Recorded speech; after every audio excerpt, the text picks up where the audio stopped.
విజయవాడ ప్రజలకు మండుటి ఎండను సైతం లెక్క చేయకుండా మండుటి ఎండను సైతం ఎదిరించి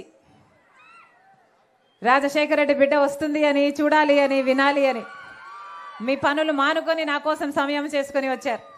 ప్రతి అన్నకు, ప్రతి తమ్ముడికి, ప్రతి అమ్మకు, ప్రతి అక్కకు, ప్రతి చెల్లికి, ప్రతి అయ్యకు మీ రాజశేఖర రెడ్డి బిడ్డ శిరస్సు వంచి చేతులు జోడించి మనస్ఫూర్తిగా నమస్కరించుకుంటోంది. మళ్ళీ ఎన్నికలు వచ్చేసాయి. మీరు ఓట్లేసి 5 సంవత్సరాలు అయిపోయింది. ఇప్పుడు మళ్ళీ ఎన్నికలు వచ్చేసాయి. అందుకే చెప్తున్నాం, ఓటు అనేది మీ చేతుల్లో ఉన్న ఆయుధం. ఓటు అన్నది మీ జీవితాలే కాదు, మీ బిడ్డల జీవితాలు కూడా మార్చే ఆయుధం. ఓటు అన్నది సరైన వాళ్లకు వేయకపోతే మీ భవిష్యత్తే కాదు, మీ బిడ్డలకు భవిష్యత్తు కూడా అడ్రస్ లేకుండా పోతుంది. అందుకే చెప్తున్నా, ఒక్కసారి ఓటు వేసే ముందు ఆలోచన చేసి ఓటు వేయండి. ముందు 5 సంవత్సరాలు మన రాష్ట్రం ఏర్పడి 10 సంవత్సరాలు అయిపోయింది. ముందు 5 సంవత్సరాలు చంద్రబాబు గారు ముఖ్యమంత్రిగా ఉన్నారు. ఇప్పుడు 5 సంవత్సరాలు జగన్మోహన్ రెడ్డి గారు ముఖ్యమంత్రిగా ఉన్నారు. చంద్రబాబు గారు ముఖ్యమంత్రిగా ఉన్న 5 సంవత్సరాలు, ఇప్పుడు జగన్మోహన్ రెడ్డి గారు ముఖ్యమంత్రిగా ఉన్న 5 సంవత్సరాలు కలిపి ఈ 10 సంవత్సరాలలో మన రాష్ట్రం ఒక్క అడుగైనా ముందుకు వేసిందా? అభివృద్ధి చెందిందా?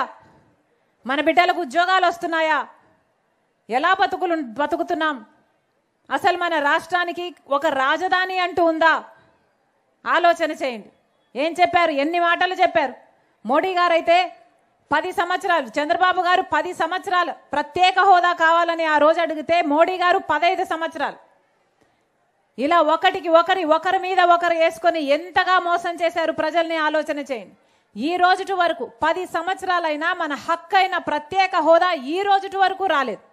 కారణం, ముఖ్యమంత్రిగా ఉన్న చంద్రబాబు గారు దానికి తుంగలో తొక్కారు. ఇప్పుడు ముఖ్యమంత్రిగా ఉన్న జగన్మోహన్ రెడ్డి గారు కూడా దాన్ని తుంగలో తొక్కారు.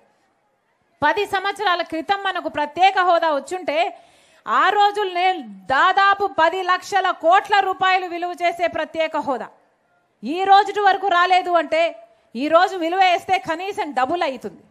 మరి ఈ రోజుటి వరకు సాధించడం చేత కాలేదు కదా చంద్రబాబు గారికైనా జగన్మోహన్ రెడ్డి గారికైనా.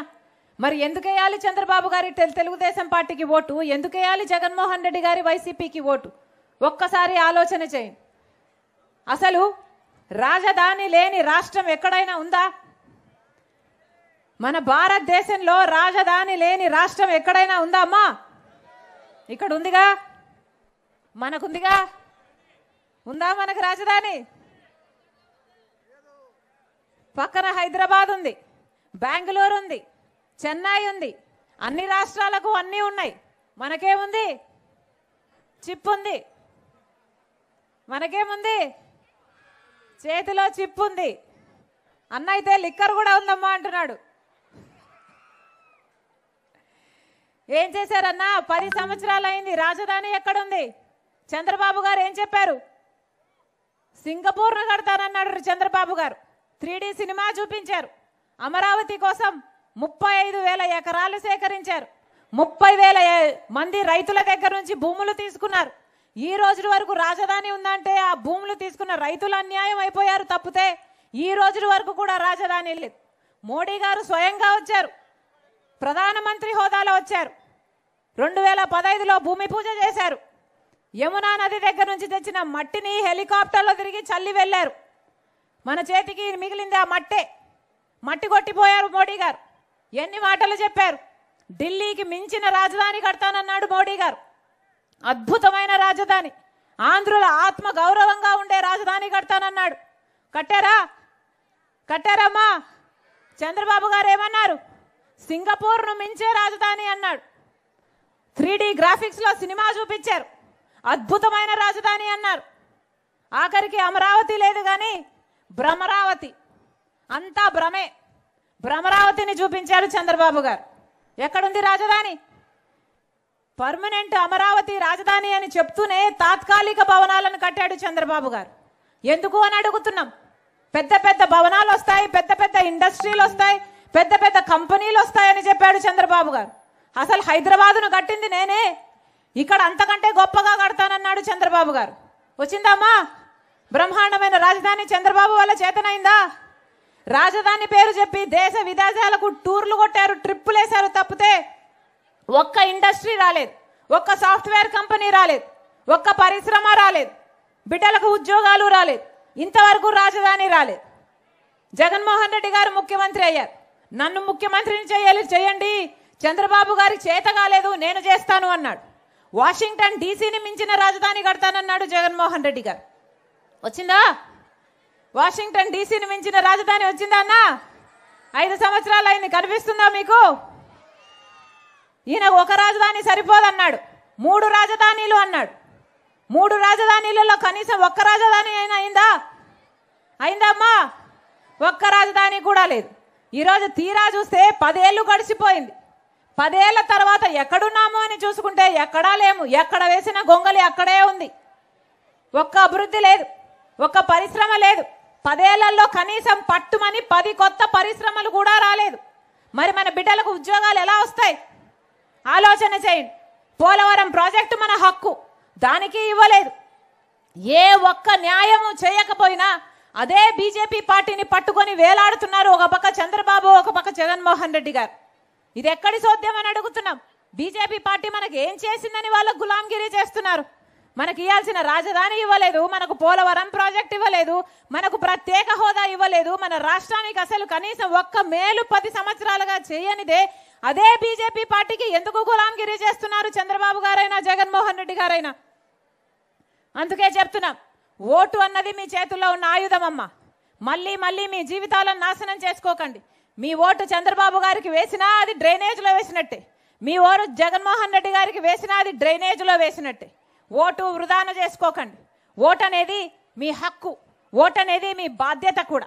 ఆలోచన చేసి ఓటు వేయండి. ఈరోజు ఒక్క కాంగ్రెస్ పార్టీ మాత్రమే అధికారంలోకి వచ్చిన వెంటనే 10 సంవత్సరాల ప్రత్యేక హోదా ఇస్తాము అని కాంగ్రెస్ పార్టీ మేనిఫెస్టోలోనే చెప్పాడు రాహుల్ గాంధీ గారు. మీరు ఆశీర్వదించండి, 10 సంవత్సరాల ప్రత్యేక హోదా వస్తుంది కాంగ్రెస్ పార్టీ అధికారంలోకి వస్తే. అందుకే చెప్తున్నాం, మీ ఓటు ప్రత్యేక హోదా కోసం వేయండి, మీ ఓటు పోలవరం ప్రాజెక్టు కోసం వేయండి, మీ ఓటు రాజధాని కోసం వేయండి. ఇవన్నీ సాధ్యం కావాలి అంటే కాంగ్రెస్ పార్టీ అధికారంలోకి వస్తేనే ఇవన్నీ సాధ్యం అవుతాయి. మరొకసారి చెప్తున్నాం, కాంగ్రెస్ పార్టీ రాజశేఖర రెడ్డి గారి పార్టీ, కాంగ్రెస్ పార్టీ ప్రజల పార్టీ. కులాలకు, మతాలకు, భాషలకు అతీతంగా అందరినీ హక్కును చేర్చుకునే పార్టీ కాంగ్రెస్ పార్టీ. అలాంటి పార్టీలను మీరు ఆశీర్వదించాలి. బీజేపీ పార్టీ మతతత్వ పార్టీ, అసలు ఒక్క మాట కూడా నిలబెట్టుకోని పార్టీ. మరి అలాంటి పార్టీకి పొత్తులు పెట్టుకున్న వీళ్లతో మీరు ఎందుకు ఏకీభవిస్తున్నారు? ఎందుకు వీళ్లకు ఓట్లేస్తున్నారో ఒక్కసారి ఆలోచన చేయండి. మరొక్కసారి కాంగ్రెస్ పార్టీ ఎమ్మెల్యే అభ్యర్థిగా నాంచారయ్య ఉన్నారు, మనస్ఫూర్తిగా ఆశీర్వదించండి. మీ బిడ్డగా, మీ అన్నగా, మీ తమ్ముడిగా మీకు సేవ చేయాలని ఆశపడుతున్నాడు. కాంగ్రెస్ పార్టీ తరఫున హస్తం గుర్తు మీద ఓటేసి గెలిపించాలని మీ రాజశేఖర రెడ్డి బిడ్డ మనస్ఫూర్తిగా కోరుతుంది. అలాగే ఎంపీ అభ్యర్థిగా తమ్ముడు బార్గా ఉన్నాడు, మీ బిడ్డగా ఆశీర్వదించండి. యువకుడు, ప్రజా సేవలో తన జీవితాన్ని అంకితం చేసుకోవాలని ముందుకొచ్చిన వాడు, మనస్ఫూర్తిగా ఆశీర్వదించండి. మీరు గెలిపించండి. మీ గొంతు ఇక్కడ కాదు, పార్లమెంటులో వినిపించేటట్టు, పార్లమెంటు వరకు మీ గొంతు తీసుకునేటట్టు ఆశీర్వదించాలని మరొకసారి ప్రతి అన్నను, ప్రతి తమ్ముడిని, ప్రతి అక్కను, ప్రతి చెల్లిని మీ రాజశేఖర రెడ్డి గారు శిరస్సు వంచి చేతులు జోడించి మనస్ఫూర్తిగా ప్రార్థిస్తుంది. జోహార్ వైఎస్ఆర్, జోహార్ వైఎస్ఆర్. హస్తం గుర్తుకే, హస్తం గుర్తుకే అమ్మా. గుర్తు చాలా ముఖ్యం. హస్తం గుర్తు అమ్మా, హస్తం గుర్తమ్మా, గుర్తు చాలా ముఖ్యం. చేయి గుర్తు, అభయ హస్తం, రాజశేఖర రెడ్డి గారి గుర్తు. అమ్మా ఆశీర్వదించండి, అమ్మా ఆశీర్వదించండి. చేయి గుర్తమ్మా. పక్కన నిలబడిన సిపిఎం అభ్యర్థి బాబురావు అన్న గారు కడవలి సుత్తి గుర్తు మీద గొప్ప మెజారిటీతో గెలిపించాలని రాజశేఖర రెడ్డి బిడ్డ మనస్ఫూర్తిగా ప్రార్థిస్తుంది.